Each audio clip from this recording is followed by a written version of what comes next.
permissible. دیکھیں اسلام میں ٹک talk use کرنا، انسٹاگرام یوز کرنا، اسلام کا ورڈ نہ یوز کریں. ادھر کنسیڈر کریں کہ آپ ایک انسان ہیں، آپ ایک انسان ہیں، ٹھیک ہے؟ تو آپ کو اللہ نے پیدا کیا اور اللہ نے پھر آپ کو ایک کتاب دی، ہدی للناس، آپ کی ہدایت کے لیے، گائیڈنس کہ آپ نے زندگی کیسے گزارنی ہے. اب اللہ نے آپ کو پیدا کیا، آپ اللہ کے سرونٹ ہو، تو آپ نے وہی کرنا ہے جو کہ اللہ نے کہا ہے. اللہ نے کیا آپ کو کہا ہے؟ اللہ نے وہی کہا ہے جو آپ کے لیے بہتر ہے. ہمیشہ یاد رکھیے گا جو حرام چیزیں ہیں، ایک پہلی بات تو یہ ہے کہ حرام چیزیں بہت کم ہیں، بہت ہی کم ہیں.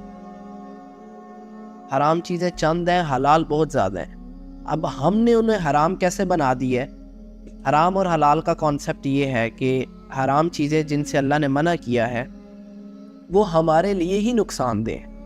فار ایگزامپل سب سے بڑی مثال لے لیں میوزک سب سے بڑی مثال ہے جس کو حرام کہا جاتا ہے اور جو سب سے کامن ہے.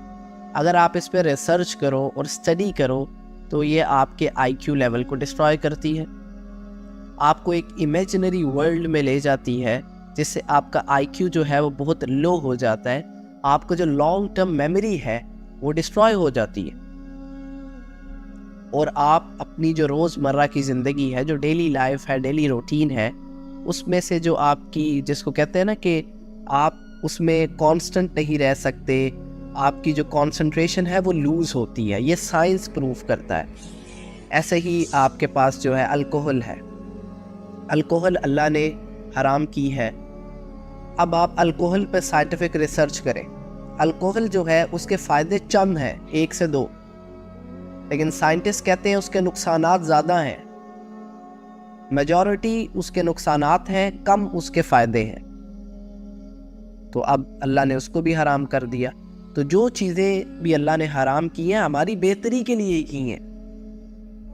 تو ہدی للناس، ہدایت ہے قرآن، للناس لوگوں کے لیے، ٹھیک ہے؟ تو اب آپ نے کہا کہ ٹک ٹاک جو ہے وہ حرام ہے، پرمیسیبل اور ناٹ. تو یار دیکھو، ٹک ٹاک جو ہے، آپ ٹک ٹاک پر اچھی چیز اپلوڈ کرتے ہو جس سے لوگوں کو فائدہ ہو رہا ہے.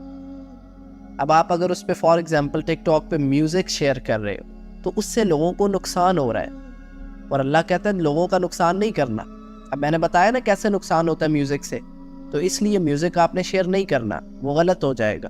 ایسے ہی اگر آپ کوئی ایسی چیز شیئر کرتے ہو جو کہ نامہذب ہے، فار ایگزامپل اگر کوئی سسٹرز ہیں وہ ایسی چیزیں شیئر کر رہی ہیں، وہ حجاب اور پردہ اس کا اہتمام نہیں کر رہی، اس کے بغیر چیزیں پوسٹ کر رہی ہیں، اب کیا ہوگا؟ جو معاشرہ ہے، جو سوسائٹی ہے، اس میں خرابی ہو رہی ہے. خرابی کیسے ہو رہی ہے؟ خرابی ایسے ہو رہی ہے کہ اب جو بھی نان محرم اس کو دیکھ رہا ہے تو اس کے اندر خواہشات پیدا ہو رہی ہیں، اس کی کانسنٹریشن لوز ہو رہی ہے، کیونکہ یہ مرد کی سائیکالوجی ہے نا، فلسفی ہے، اس کا انکار کوئی نہیں کر سکتا. تو اس لیے یہ کہا جاتا ہے کہ جو آپ نے، اگر آپ ٹک ٹاک ہے، انسٹاگرام ہے، سوشل میڈیا ہے، تو آپ جو ہے جو چیز پوسٹ کرو وہ انفارمیٹیو ہو، پروڈکٹیو ہو، اس میں کوئی رول نہ توڑا جا رہا ہو، کسی دوسرے کو نقصان نہ ہو. کسی دوسرے کو تو نقصان ہے، آپ کو بھی نقصان ہے. اگر آپ نے میوزک شیئر کیا ہے ٹک ٹاک پہ، انسٹاگرام پہ، سوشل میڈیا پر، یوٹیوب پر، اب وہ پوری دنیا میں پہنچ گیا، آپ خدا نخواستہ آپ کو نہیں پتا اگلے لمحے آپ جو ہے قبر میں ہو، تو وہ گناہ جاریہ ساری زندگی کے لیے بنتا رہے گا فری میں. تو اس لیے جو ہے حلال ہے، سب کچھ حلال ہے، لیکن لمٹس میں رہ کے انسان کو اپنا بہتر اور اپنا نقصان جاننا چاہیے. اللہ نے، دیکھو اللہ بہت ہی سمپل کانسیپٹ ہے، عمیر بھائی بہت ہی سمپل کانسیپٹ ہے. یہ کوسچن جو آیا ہے حلال اور حرام کا، بہت ہی سمپل کانسیپٹ میں یہ سمجھتا ہوں کہ اللہ جس کے پاس اتنا علم ہے، دنیا کا سارا علم ہی اللہ کے پاس ہے، کیونکہ ان سب کو تخلیق کرنے والا ہی اللہ ہے. تو اللہ کیسے کوئی چیز سے منع کر سکتا ہے جو انسان کے لیے جو ہے وہ فائدہ مند نہ ہو؟ اللہ نے منع اس چیز سے ہی کیا ہے جو انسان کے لیے فائدہ نہیں ہے، نقصان ہے. یہ بات ہمیں سمجھ ہی نہیں آتی. ایک طرف ہم یہ دعویٰ کر رہے ہیں کہ اللہ جو ہے وہ رب ہے، ساری چیزوں کو بنانے والا اللہ ہے، اللہ جیسی تخلیق کوئی نہیں کر سکتا، اللہ پرفیکٹ ہے، اللہ الصمد، لم یلد ولم یولد، یہ دعویٰ ہم کرتے ہیں، مانتے ہیں، اور پھر جب اسی اللہ نے ایک چیز انسان کے لیے منع فرمائی ہے تو ظاہری بات ہے اس میں نقصان ہے۔ اگر آپ کو یقین نہیں ہے آپ سائنٹیفک ریسرچ کر کے دیکھ لو۔ اللہ پہ اگر آپ کو نہیں یقین تو آپ سائنس کے ساتھ چلے جاؤ، سائنس میں جا کے دیکھ لو کیا اس کا نقصان ہے یا نہیں ہے۔ تو اس لیے اللہ نے فائدہ اور نقصان جو رکھا ہے اس میں ہمارا اپنا ہی فائدہ ہے، کسی دوسرے کا فائدہ نہیں ہے، انسانوں کا ہی فائدہ ہے۔ تو اس لیے جو بھی چیز آپ کر رہے ہیں اس میں دیکھیں کہ اللہ نے جس چیز سے منع کیا ہے، یہ اسپیشلی جو میں نے بات کی ہے نا، یہ جو لبرلز ہیں نا، یہ جو بہت ہی زیادہ ذہین لوگ ہیں، بہت ہی ایجوکیٹڈ لوگ ہیں، جو کہ اسلام کو یا اللہ کو کم تر سمجھتے ہیں، نعوذ باللہ، یہ ان کے لیے بہت بڑی بات کی ہے میں نے، کہ اللہ کو ایک جگہ تم یہ مانتے ہو۔ کافر بھی کہتا ہے کہ اللہ جیسا کوئی نہیں ہے، کافر نے آج تک میرے جیسا انسان کیوں نہیں بنا پایا؟